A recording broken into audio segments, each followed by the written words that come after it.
all together and has kept us going. If you have received emails, chances are it's from Maryam. So no introduction needed. Maryam, Disability Power Ireland.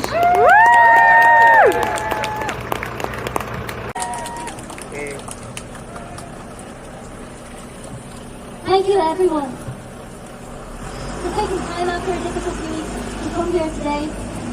Every single one of you here is a keeper of the flame, and every single one of you has a voice, and you're not using it very much today. You're all very quiet. I want to hear every single one of you. Every single one of you, I want to hear you raise your voice to me, okay?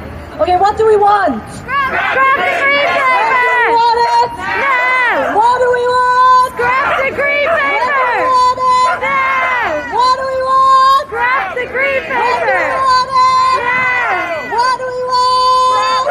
What do we want it?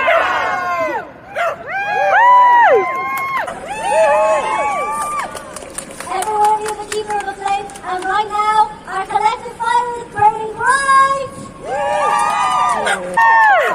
We're here again 3 months later, still calling for the green paper to be scrapped. But this time, something has changed. For what feels like the first time, the government is being forced to listen to us. This is what we know, what we've always known, and what this referendum has proven. That change comes from the ground, led by the people. That's all of us right here. It always has, it always will.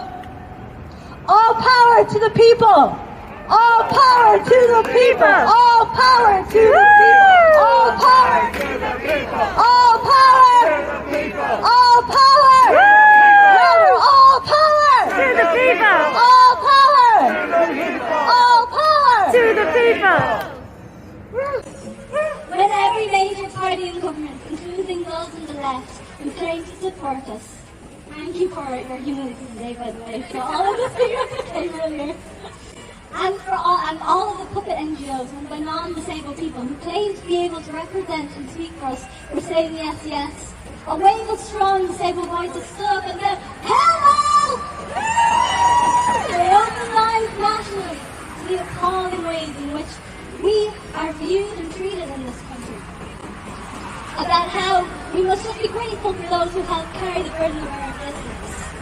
And how dare we have the audacity to put a human rights rhetoric, as the CEO of Family Cares Ireland called it, whenever we try to assert that we are subjects of human rights law and that objects that we are holders of rights, including that of care to live independently in the community, under Article 19 of the UNCRPD, which also states that persons with disabilities have access to a range of in-home, residential and other community support services, including personal assistance, necessary to support living and inclusion in the community. So yes, Leo, it is the state's job to provide this. Every person in the street can see this, and they both know with us.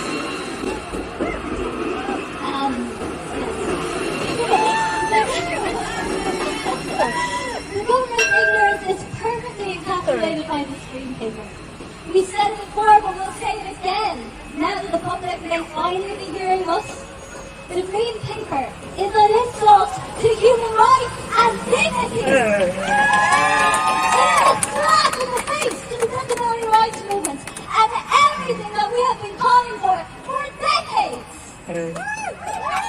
Everything we mean when we say that disability rights are human rights.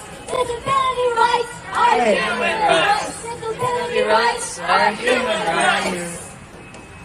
We know how dangerous this policy is. It is nothing but an austerity measure to a Tory policy, as Conroe saying there, of fit to work assessment for disability allowance, which saw suicide rates double to nearly half of all disabled recipients in the UK. And make no mistake, we have done our civic duty and engaged with this nonsense. We've attended the inaccessible consultations at which one of the organisers of this protest had their wheelchair broken because they couldn't get into the building, and visually impaired attendees had no idea what was on the slides. We were told by experts at these consultations that it was very important for disabled people not to be on benefits for too long, or we may get too comfortable and never get into employment. These consultations in the Green Paper assume that we are the problem, because we are the latest scroungers, living the high life with nothing better to do on a maximum of €9,000 a year.